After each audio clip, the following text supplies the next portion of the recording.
Hello there, this is Dana Arcuri, author, speaker, survivor, and certified trauma recovery coach from danaarcuri.com. Thank you so much for joining me. If you are new to my channel, hit the subscribe button so you don't miss any new videos. Today, I am going to be talking about 20 signs of toxic narcissistic patterns, and I'm going to be chatting about World Narcissistic Abuse Awareness Day. And so let's get started. So on Wednesday, June 1st, 2022, it is World Narcissistic Abuse Awareness Day. And as a survivor, as a speaker, an author, a trauma specialist, and a survivor of narcissistic abuse, I am bringing awareness and education and credible facts to this content today in an effort to support those who have suffered all types of abuse, including narcissistic abuse. And so we can understand that narcissistic abuse is a combination of emotional and psychological abuse. And it can also involve other types of abuse. Typically, wherever there is a narcissist, you're going to experience more than one type of abuse. It could overflow into other areas of your life. And so there could be physical abuse, there could be sexual abuse, financial abuse, spiritual abuse, and on and on and on it goes. And so let's start by listing the 20 signs of the narcissistic abuser's patterns. Okay, so someone who has narcissistic personality disorder, and this is whether they were or were not officially diagnosed, they do have a repetitive pattern of very hostile, hateful, spiteful, malicious words, actions, and behaviors. So let's chat about the 20 signs of these repetitive patterns. Number one, they are control freaks and they will try to dominate you. Manipulation, intimidation, extreme self-absorption describes the narcissist. Other words that are fully describing a narcissist's patterns are they have extreme self-absorption. They have emotional coercion, gaslighting, bullying you into silence, and they withhold important information. They're very dishonest people. They're pathological liars and delusional. They have severe selfishness and a ginormous ego. They definitely set to do some horrifying things to people, such as guilt mongering, rejection, baiting and projection, intense jealousy of other people. They create smear campaigns, especially on social media. They spread malicious rumors about you. They retaliate against you. They hoover and love bomb you. Oh, dear Lord, that one's rough. It's just like, oh, no more, no more. Next, they definitely commit illegal actions, and they may stonewall you. Now, obviously, there's so much more involved with this, and I have hundreds of videos that do go into great lengths about, what is narcissistic personality? What is narcissistic abuse? What are the signs of the gaslighting and the manipulation and all of the covert sly tactics that the narcissist and the flying monkeys will do to you? And so you could watch those videos. Feel free to check them out. So now let's get into some really interesting information. And now we're going to get into some of the credible facts, because as a certified trauma recovery coach, a trauma-informed mental health professional, it is vital that I have facts, because this is really, really important for me, for my YouTube channel, and to support other people in effort to educate them and build awareness. And so the statistics of narcissistic abuse are quite shocking to hear. But on the same token, while I was scouring the internet and doing research, and keep in mind, I've been doing extensive research on a lot of topics to do with toxic family enmeshment, narcissistic personality disorder, flying monkeys, narcissistic abuse, and on and on. And so this has been going on for 4 years. So throughout my past 4 years through this very moment now, I have done extensive research and compiled a lot of really interesting information. The one thing I can say is in these statistics that I will start stating, the one thing I want to say, I don't believe they're correct. I actually believe that there's a good chance that in statistics it would be even higher. But the problem is, most people are not going to say, hey, I'm a narcissist and sure, you could psychoanalyze me. Sure, I'll sign up for psychological research. No, they're not going to sign up for research. They're not going to sign up to be a little guinea pig. Most people who do have narcissistic personality disorder, they don't admit it. They won't seek help. And they are in a repetitive pattern of denial and deception. So we can understand that. Okay, let's move forward. The one thing I think is important is because I am a survivor and I have learned some very important facts about statistics of narcissistic abuse and narcissistic personality and everything that goes into this very psychologically abusive, traumatic experience, we can understand that I know I'm not alone because ever since I uploaded that very first video in July 2018, hundreds and hundreds, if not more, at this point it could be thousands of people have said, me too. And so they're joining the movement where they're saying, I've experienced it too. No, you're not alone. And then they go onward to share their horrifying, traumatic experiences of being bullied and harassed and manipulated and gaslit by the narcissist. And oftentimes it will involve the flying monkeys because the flying monkeys love to do the dirty work. They're so stupid. They're so gullible. They're so predictable. Okay, so education is our best way to gain wisdom, knowledge, and credible facts about everything to do with psychological abuse, including narcissistic abuse. And so we must understand that it's incredibly therapeutic for us to gain the wisdom, gain the knowledge, gain the facts, and then to begin our healing journey. And I am here to support you.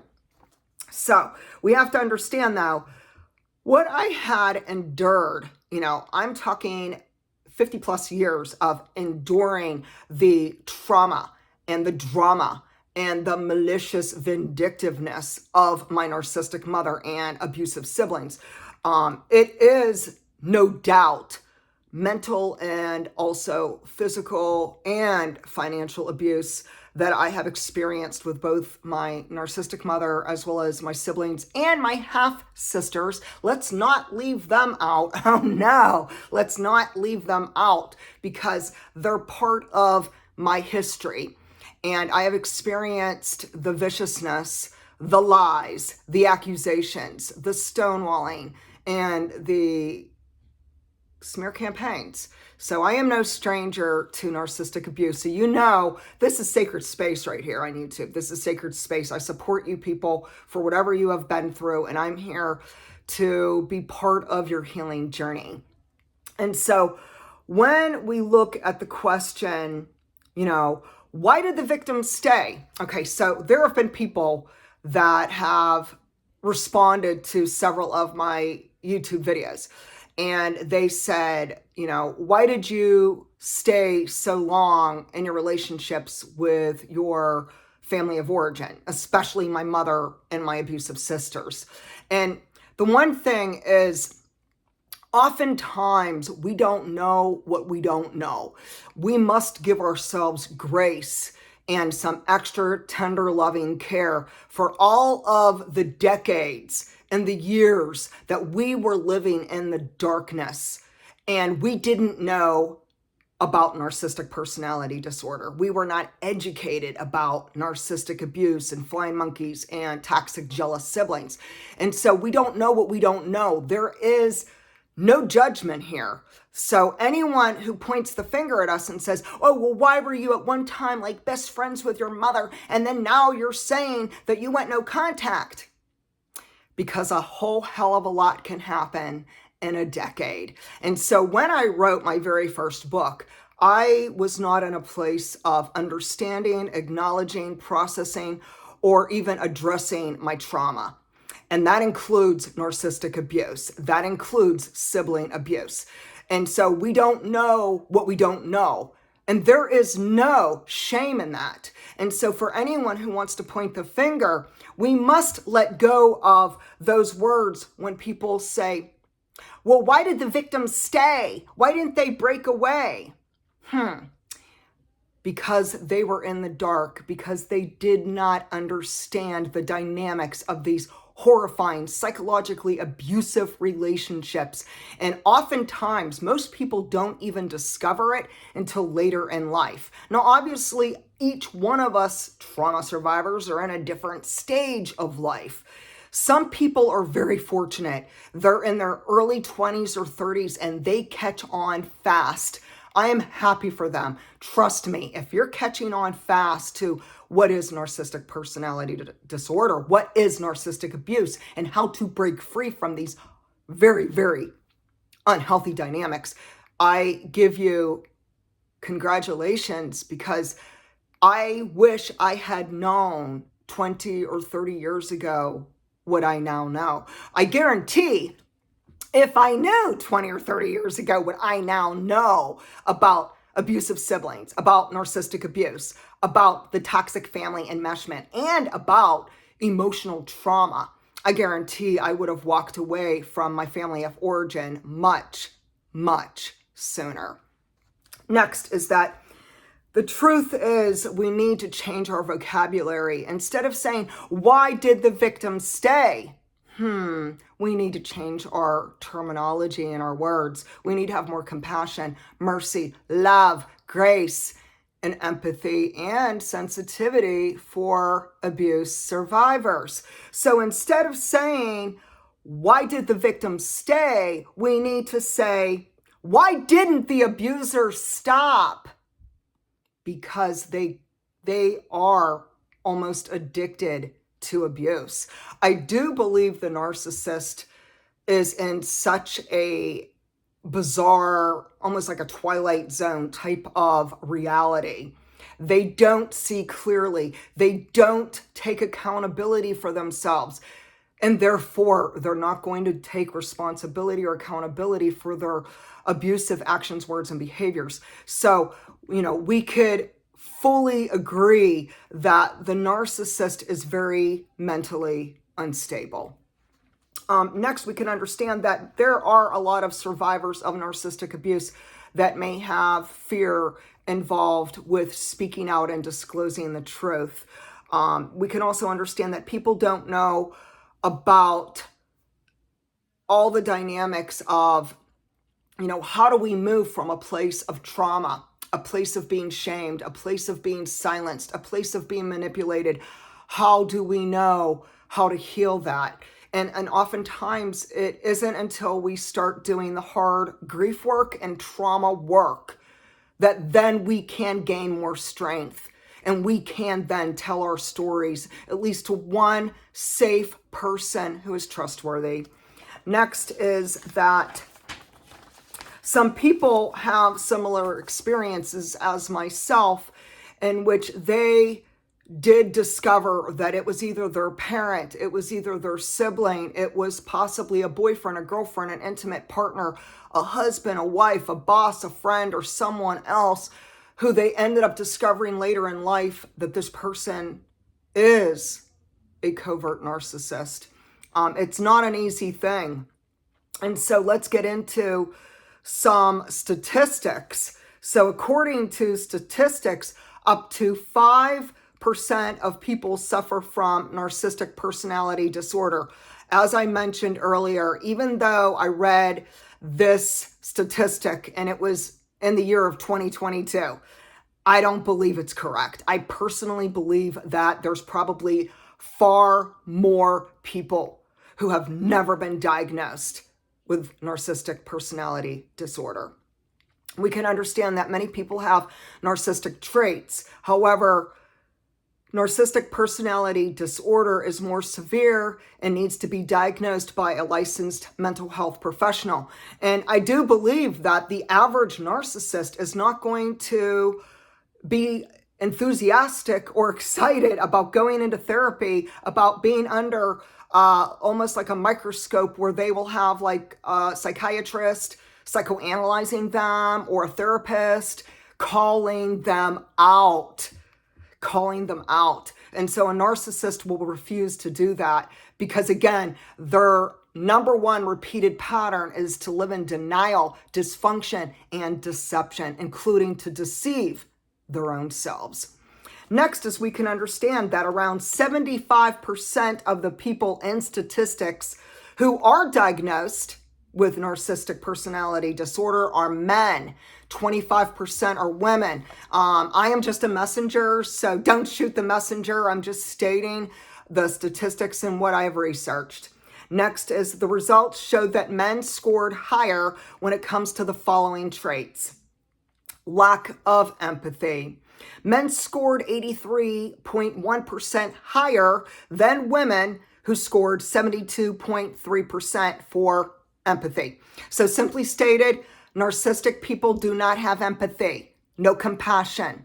Next, the men who scored high in these statistics, they had a sense of entitlement. So men scored higher with a sense of entitlement. Their score is 82.6%, whereas women are 77.1%. Next, exploitation of their victims. Men scored higher with a score of 65.5%, while women scored 55.7% for exploitation of their victims. Next, very interesting, really interesting statistics. The narcissistic statistics show that women take over when it comes to the following characteristics. Envy. Mean Girls. This brings up that movie, Mean Girls. Did you ever watch that movie? Ooh, it's like their cat claws are coming out. So, women scored 78.4% of envy, while men scored 72.6%. Next for women, arrogant. Oh, they're so arrogant and egotistical. And we're talking again, women narcissists. So as far as arrogance, in statistics, women scored at 42%, while men scored at 35.7%. Very, very interesting. So, researchers also analyzed people with narcissistic personality disorder and investigated the correlation between narcissism and other disorders. So we know already, number one, they are mentally unstable. We know, number two, they already have narcissistic personality disorder. Obviously, plenty didn't get diagnosed, and that is no surprise. Around 40% of people with narcissistic personality disorder develop a substance abuse disorder. 40% of people with narcissistic personality disorder suffer anxiety. And 28.6% of people with narcissistic personality disorder suffer from a mood disorder. Not shocking at the least. So statistics show that around 40% of narcissistic personality disordered people who seek treatment drop out of therapy. Not surprised at this either. Now, why would someone with narcissistic traits and or narcissistic personality disorder drop out and quit therapy? We're back to that again. Because they're in denial, because they won't take accountability. You know that saying, the truth hurts? Oh yeah, the truth hurts them. They don't want to admit it. So they would rather play the games and live in denial and continue the madness of abuse. And so we can understand that the big, important, crucial component to healing from narcissistic abuse is to walk away, to break free, to end the relationships, whether you consider it no contact or you consider it family estrangement, Walk away. Save yourself.